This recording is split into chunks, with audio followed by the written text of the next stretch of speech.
A very welcome back to DXB today, where all eyes are on the education sector and how the landscape is just forever changing and ever evolving. Our next guest is Karla Davis, Head of Education at Fanar School by Zaya.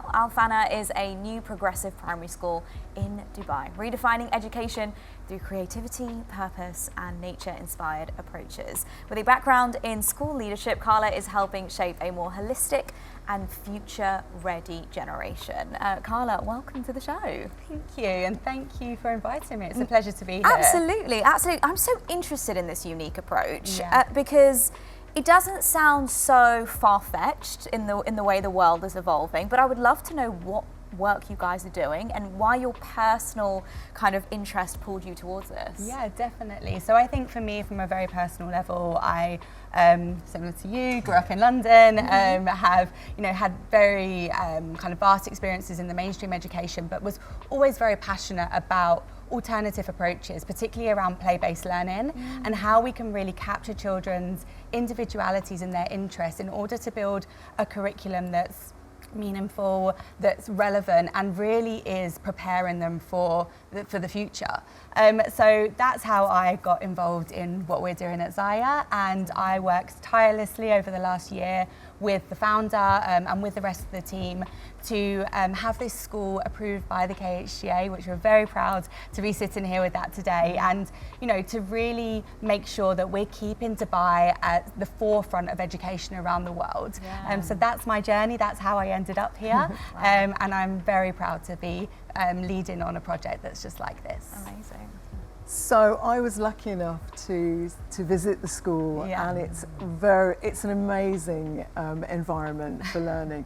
How do you think the environment, the landscape in Dubai is changing and evolving? Because obviously we have online, we've got AI, we're moving into very different waters than we would have been traditionally in education. Yeah, definitely. And I think that what has been really interesting throughout this journey is it's not about pitting schools against each other and one school can do one thing and one school can do another thing, but there is enough room in Dubai for us to all bring our own stamp to what education needs to be for children. That parental choice that needs to come into it as well, because parents do really want to feel empowered in the decisions that they're making and choose something that's right for them as a family. And in answer to your question, Tracy, I think that, as you said, our campus is exceptionally beautiful. It feels a little bit like a resort when you're there walking around. But the aesthetics aside, what we're really trying to build there is creating that community place that's very human-centered.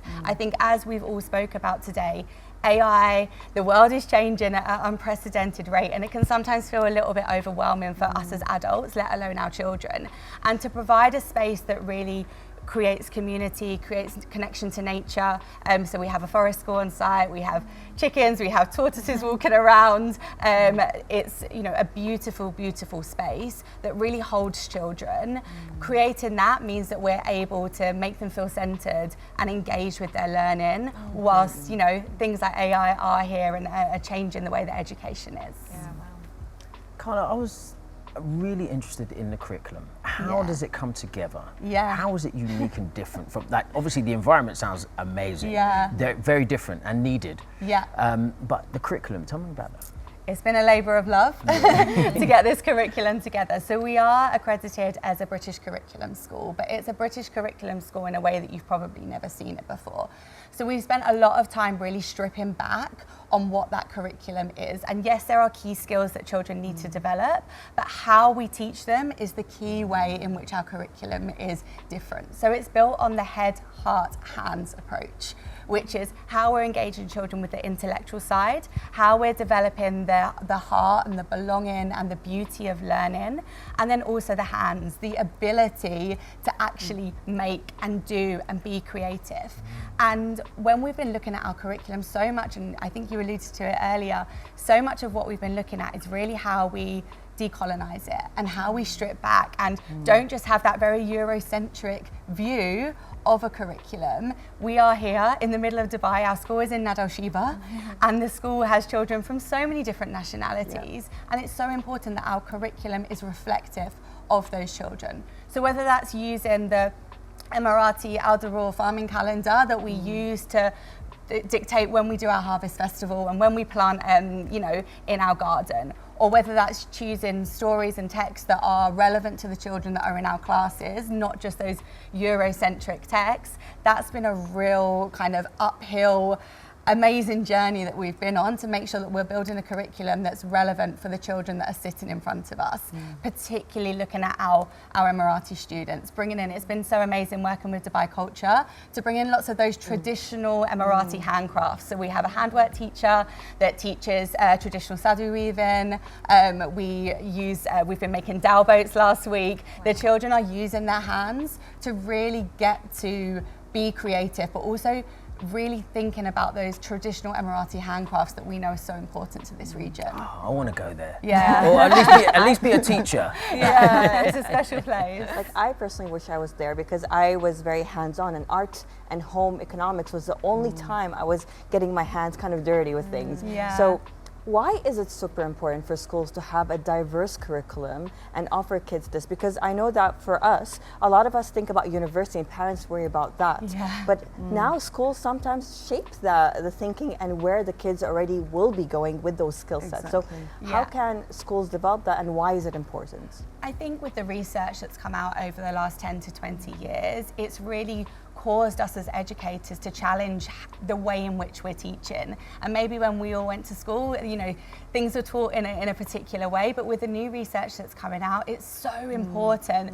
that we're engaging children in using their whole body to learn. And when we talk about holistic learning, that's what it is, whether that's a feeling, whether that's a doing, whether that's the willing. Actually, we need children to be engaging in their whole bodies in order to learn in the best way. And I completely get it. You know, parents always have that fear of, oh, but what about the university? And, you know, Nadia, our founder, and I will often talk about the fact that assessment is the lever, and we know that that is the thing that, you know, when it gets to the crux of it, that's what's holding lots of parents back. But actually, more and more universities around the world are looking for that holistic development. They're looking for children that have a portfolio of various types of learning, of work, of opportunities that they're able to show the journey that they've been on. So I think we're a few years off yet. We're only a primary school at the moment, but really thinking about how we're using research to inform what we're doing sets us in such a good place for how we can continue to push children when they're, you know, going into that wider world. Yeah, so we know that the world that we're navigating now is a much more complex and challenging place, and we live in a number of different worlds. So you've talked a little bit about the skills, and I think we're all trying to build the skills where students have agency, and they really have agency and empowerment. How does that work with Fanar? Yeah, so the way that, especially in our early years, but also as we move up into primary, it's really allowing children to have that freedom over their learning. So in our early years, we follow an interest-based curriculum. So we don't have anything that's predetermined. It's very much that children are bringing the interest to us, and it's our job as educators to shape that and to follow that. In our primary years, it's really looking at how we are giving them autonomy within a learning block of how they are going to show their learning. Because for some children, they want to write. For other children, they want to talk. For other children, they want to create something.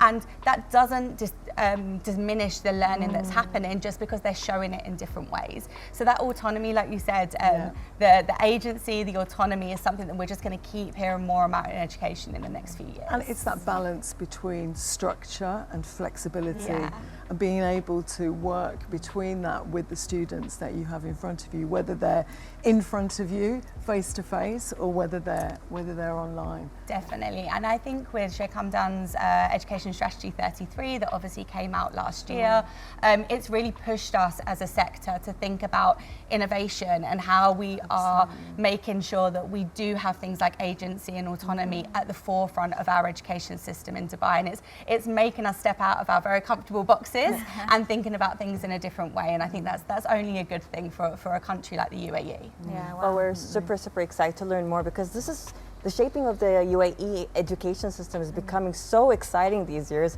I wish, I'm kind of jealous about that.